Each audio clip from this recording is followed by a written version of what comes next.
Olá galera, a paz de Jesus e o amor da Sempre Virgem Maria, missionário católico Eudes Duarte. Esse vídeo aqui agora eu quero te dar as 10 dicas, aleluia, para você descobrir se o seu padre é membro da Teologia da Libertação. Aprendi isso com a nossa irmãzinha Patrícia e quero passar isso para vocês. 2 Timóteo 4, versículo 3, virá tempo em que os homens já não suportarão a sã doutrina da salvação. E o que nós temos dentro da igreja hoje é uma heresia chamada Teologia da Libertação, que não suporta a sã doutrina que a igreja católica ensina. Então vamos lá para as 10 dicas.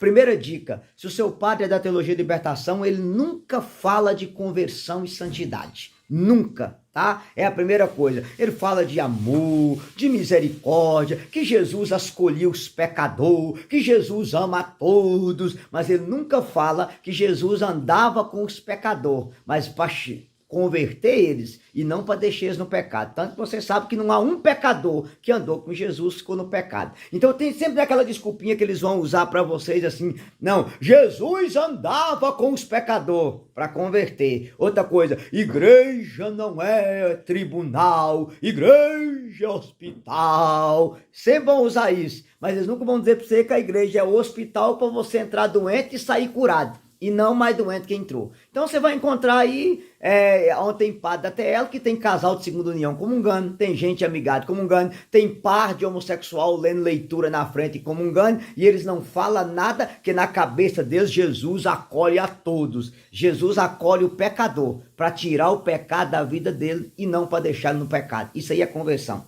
Segunda dica, um padre da Teologia de Libertação nunca vai falar do demônio, que para ele o demônio é uma fantasia, nunca vai falar do purgatório e muito menos do inferno. Então para eles o mal é uma coisa abstrata, o mal é o sistema opressor, o mal é a droga, o mal é a bebida, esse negócio de demônio não existe, é desse naipe. Lembrando você, 1 João 3,8. Jesus se manifestou para destruir as obras do demônio. Então se o demônio não existe, Jesus veio a esse mundo para quê? Veja, o que é obra do demônio? Quando você fez o seu crisma, o bispo perguntou, renunciais ao demônio, autor e princípio do pecado? Renuncio. Ou seja, se o demônio é o autor e o princípio do pecado, se o demônio não existe, o pecado não existe. Se o pecado não existe, Jesus morreu em vão. Negar a existência de Satanás é negar a redenção de nosso Senhor Jesus Cristo. Com um detalhe, o catecismo, a partir do 2851 e do 391, diz que Satanás é um anjo decaído, pervertido e pervertor. Para eles não, o mal é uma coisa habitada. Outra coisa, você vai nas missas deles, eles não rezam pelas almas do purgatório. Rezamos pela ressurreição de fulano, pela ressurreição. Você pode ir na missa deles no dia dos finados, que eles nunca vão falar do purgatório. Não é só os irmãos protestantes que negam o purgatório. Também os padres da Teologia da Libertação, eles negam o purgatório o tempo todo. Eu sabia falar do purgatório? Fala. 2 Macabeus 12, 38, 46, está claro sobre o purgatório. 1 Coríntios 3, versículo do 13 ao 15, diz que alguns se salvarão passando através do fogo.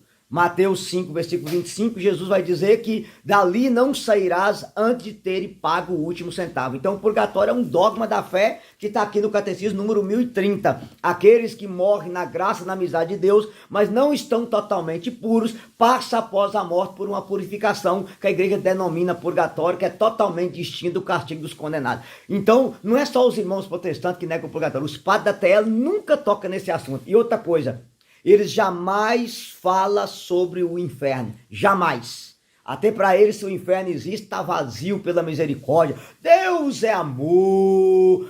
Quando o evangelho fala do inferno e do diabo, eles dão um jeitinho de distorcer o evangelho para ensinar uma outra coisa. Aí você já percebeu, se não fala do purgatório, não fala do demônio, não fala do inferno, você já sabe, é TL, tá? Quarto, eles nunca vão dizer que pecado é pecado, desde que você faça com amor. Então você transa com sua namorada, se for com amor, que vale o amor, não é pecado. Entendeu? Você tem vida sexual com pessoa do mesmo sexo, homem com homem, mulher com mulher. Não, se você se ama, o que vale é o amor. Você já foi casado na igreja e está com a outra pessoa? É adultério. Mas para eles o que vale é só love, só love, só love, só love. Basta você ver os ensinamentos do Júlio Lancelotti lá em São Paulo, que você percebe nitidamente essa realidade e essa verdade. Então, pode ofender os 10 mandamentos do jeito que for. Se for em nome do amor, não tem problema, tá? Amigado de boa fé, você vive amigado, vive, mas se vocês vivem bem, pode comungar à vontade, transa com sua namorada, vocês se amam. Inclusive eu já peguei casos, pra você ter ideia, que o marido traiu a mulher, procurou o padre para confessar e perguntou, não, você traiu ela com preservativo? Traí. Não, o que vale é o amor, não é pecado, não pode ficar em paz.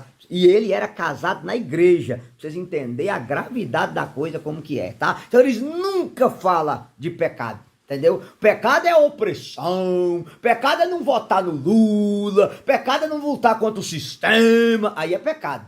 Agora o mais é só love, só love, só love. Outra coisa, 5, quinta característica, eles odeiam a hierarquia, eles odeiam o dogma, para eles a verdade é relativa, para eles, vou explicar para vocês entenderem, não é que Maria é virgem, é que o coração de Maria é puro, esse negócio de dogma não é bem assim não, a verdade é relativa, os dogmas da igreja evoluem, naquela época era assim, hoje não, esse negócio que o Papa ensina aí é para Roma, é para Europa, para nós aqui não, a igreja é uma democracia, é isso que eles ensinam.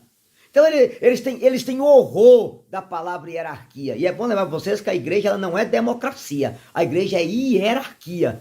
Até o céu é hierárquico. Lá tem tronos, serafins, querubins, entendeu? Arcanjos e anjos. Aqui embaixo também a igreja é uma hierarquia. Mas eles odeiam isso. Agora, porque eles interpretam as frases do Papa Francisco do jeito que eles querem, vira e mexe, Papa Francisco, mas pega naquilo que interessa. Quando o Papa prega sobre o demônio, quando o Papa fala sobre aborto, quando o Papa fala que união homossexual é depravação e pecado, aí eles até fingem que o Papa não está falando com eles. A realidade é essa, tá? 6, tá? Que é o mais engraçado.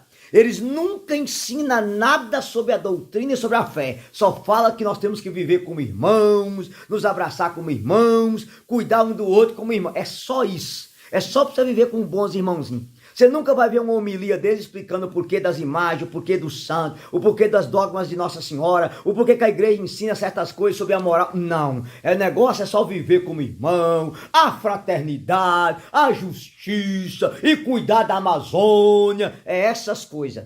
Você nunca vai ver uma pregação que eles usam um dogma da fé para explicar. Olha, a igreja tem as imagens por isso, a igreja pede a decisão do santo por isso, a igreja conta a contracepção por... Não, é só love, só vivermos como irmãos em fraternidade. Esse é o ensino o tempo todo. Então, quando você escuta isso, você já sabe, é da maldita heresia da libertação. 7ª dica para vocês entenderem.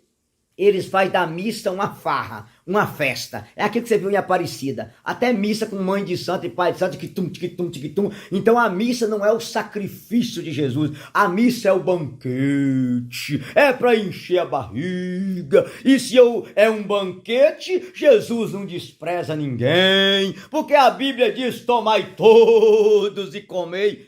Para eles a missa não é o sacrifício. Para eles a missa é um banquete. Percebe? E aí é bom vocês lembrarem uma coisa interessante. Na igreja primitiva, a missa, até hoje é assim, né? Tinha 2 mesas, a mesa da palavra e a mesa eucarística. As pessoas pagãs e as pessoas que estavam em pecado grave, ficavam na igreja só até a hora da palavra. Acabava, elas saíam de lá para as pessoas que fossem comungar, elas não aceitavam. Normalmente hoje não, hoje eles justificam isso, então eles tiram todo o sagrado e colocam batuque na missa, e colocam até música do mundo na missa. Já teve um padre aí do Nordeste que colocou uma música de perdão lá, um xenhenhê daqueles. Eles profanam a Santa Missa o tempo inteiro, até porque eles não têm fé. Entendeu? Eu não posso falar certas coisas para vocês aqui, porque senão dá problema, mas a vontade é ter que colocar algumas coisas para sério. 8º, eles nunca obedecem o que o magistério ensina. Eles querem pegar a doutrina e relativizar. Não, a doutrina diz isso, mas a pastoral é assim. Eles querem opor a doutrina à pastoral. Então, a doutrina ensina que casal não pode usar contracepção, não pode viver DIU, não pode usar pílula. Não é bem assim. Isso é ensinamento tradicional, mas Deus conhece seu coração. Então, você nunca vai ver uma paróquia com padre de libertação que os cursos de noivo vai ter lá uma ginecologista católica para ensinar o método bíblico, para dizer que contraceptivo é pecado, que quem usa pílula não pode comungar, quem usa DIU não pode comungar, quem evita filho de maneira artificial está fora da comunhão. Você nunca vai, pelo contrário, eles têm horror a esse ensinamento do sagrado magistério da igreja. Você nunca vai ver eles dizer, olha, quem está em segunda união aqui, por favor, faça comunhão espiritual, porque a igreja... Não, eles nunca vão dizer isso, porque eles têm horror ao que o sagrado magistério da igreja ensina. A doutrina está na cabeça de cada um deles. Eles parecem igualzinho o Alexandre de Moraes do PCC, não, misericórdia, do STF, né? O Alexandre de Moraes já tem a Constituição segundo a cabeça dele. Não é o que a Constituição está escrito, é o que ele pensa. Os padres da TL é a mesma coisa. O Catecismo da Igreja Católica diz uma coisa, não, isso aí está ultrapassado, é para aquela época, é para aquele tempo, nós estamos num tempo novo. Vocês entenderam? Eles odeiam o sagrado magistério da igreja e nunca pregam sobre isso. Nono, eles falam sobre os pobres, mas vivem como ricos. Eles têm discurso de pobre e faz o elo o tempo inteiro. Mas foi para Gregoriano de Roma, fez doutorado e dá aula na PUC e ganha um burro do dinheiro e anda de carrão. Mas quando abre a boca é o discurso dos pobres, dos pobres. E temos que ajudar os pobres, mas não ajuda em nada. Tanto que eu conheço um arquidiocese aqui do Brasil, que tem um grupo de irmãos que são meus amigos, que eu até ajudei no início a divulgar isso aí.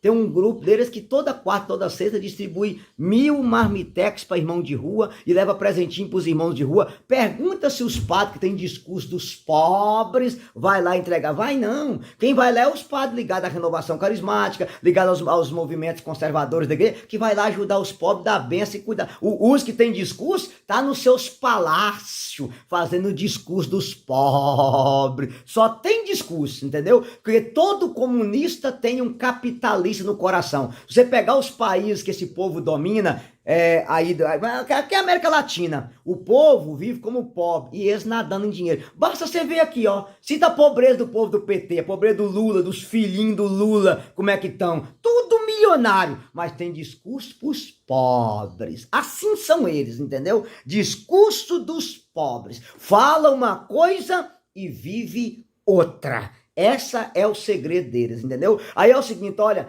para poder ajudar o movimento da renovação, eles não podem, mas vai para uma micareta e passa a noite inteira no xenhenhê, paga o melhor abadá da micareta, melhor não sei o que da micareta, amanhece o dia chapado e é discurso dos pobres. Faz casa de 200 mil reais, mas é a favor dos pobres. É assim, fala uma coisa e vive outra. E o 10º, eles odeiam tudo que é espiritual. Se tem um padre que vive batina, eles odeiam. Eu me lembro de uma época de um bispo que eu conheci, que esse bispo falava comigo assim, olha, eu quero ver, eu rezo a minha missa pro padre Paulo Ricardo e professor Felipe Aquino cometer um escândalo, porque eles são radical, esse evangelho, falava isso direto comigo, quando eu ia conversar com ele. Aí pouco tempo depois ele foi expulso, porque estava envolvendo com o homossexualismo, com um menininho de 12, 13, 14 anos. Aí foi expulso, ainda saiu inventando que tinha saído para cuidar da diabetes dele, atolado no homossexualismo. Então é assim, eles odeiam tudo que é espiritual, eles incentivam as pessoas a colocar tatuagem, a colocar piercing, alguns deles até têm, mas vocês veem você com a correntinha de consagração, eles têm pavor disso. Eles querem fazer ecumenismo com macumbeiro, com budista, com bandista, mas não tem ecumenismo com os próprios jovens da igreja que quer comungar na boca, que quer comungar de joelho, aí não tem ecumenismo. A igreja dá o direito ao jovem de comungar na boca, comungar de joelho. Para eles isso é uma aberração. Eles faz festa e senta cachaça em festa, eles mesmos vão para as micaretas, para as gandaias, entendeu? Mas se você, pelo amor de Deus, falar que você é escravo de amor de Nossa Senhora, Jesus morreu para você ser livre, isso não existe. Vocês conheceram um padre que usa a batina, eles odeiam a batina, eles odeiam a comunhão na boca, a comunhão de joelho, eles odeiam a correntinha de escravidão, mas é a favor de tudo que o mundo prega. Então a tatuagem, o piercing é um símbolo demoníaco, eles incentivam o uso disso o tempo todo. O tempo todo eles incentivam, mas se você quiser colocar uma corrente Nossa Senhora, aí é um absurdo, aí é uma aberração. Não, o padre tem que andar igual todo mundo, não pode, precisa de batina, de clésima, isso é radicalismo. É assim que eles fazem. Então eu penso que essas dicas aqui ajudou vocês, só queria lembrar vocês que eles usam aquele discurso, né? O hábito não faz o monge, sim, mas o hábito identifica que o cara é monge. Pois eu conheço o testemunho de um padre, que estava passeando na praia de Batina, rezando o texto, ele ouviu um grito, quando ele olhou para cima, uma senhora estava pulando o 18º andar de um prédio, quando a mulher abriu a janela para suicidar, ela viu ele vestido de padre, gritou, o padre, ele subiu lá, atendeu a senhora em confissão, rezou por ela e ela desistiu do suicídio. Aquele padre me disse, se eu tivesse com a carça mais justa que a justiça divina e vestido igual todo mundo, era mais uma filha de Deus que tinha tirado da própria vida. Ainda bem que eu morri pro mundo, eu ando de batina aonde eu estou. Aí você nota, né, o pensamento desses caras como é que é. Então, meu irmãozinho, resumindo para você, se nunca fala de conversão, nunca fala de inferno, de purgatório, de céu, eles nunca falam do demônio, eles nunca falam de vida eterna, para eles nada é pecado, desde que seja feito com amor, com amor, com amor. Odeiam hierarquia, odeiam os dogmas da igreja, eles têm o jeito de interpretar os dogmas do jeito deles, entendeu? Eles não ensinam nada sobre a fé e a doutrina, a gente tem que viver como irmão, na fraternidade. A missa é um banquete, eles nunca pregam o que o magistério ensina sobre a contracepção e a moral, eles odeiam isso. Fala dos pobres, mas vive como ricos, não faz nada pelos pobres e odeia tudo que é espiritual. Batina, comunhão na boca, roupa social, corrente de escravidão a Nossa Senhora, eles têm pavor dessas coisas. Então, se você percebeu, você já sabe que o padre é membro da maldita heresia da libertação. Oremos pela nossa igreja, oremos pelos nossos sacerdotes, oremos pelos nossos bispos, porque as portas do inferno não vencerá a igreja de nosso Senhor Jesus Cristo. Tu és Pedro, e sob esta pedra edificarei a minha igreja, e as portas do inferno não prevalecerão contra ela. O cardeal František Tomaszek já dizia, quem trabalha pela igreja faz muito, quem reza pela igreja faz mais e quem sofre por ela faz tudo. Se você está sofrendo pela igreja, vendo tudo isso que eu citei para você acontecendo na sua paróquia, na sua diocese, ofereça o seu sofrimento a Cristo, porque a igreja é de nosso Senhor e Salvador Jesus Cristo. Que Deus abençoe você, sustenta o fogo que a vitória é nossa, abrace a sua cruz e não abandone a igreja de Cristo por nada. Aleluia!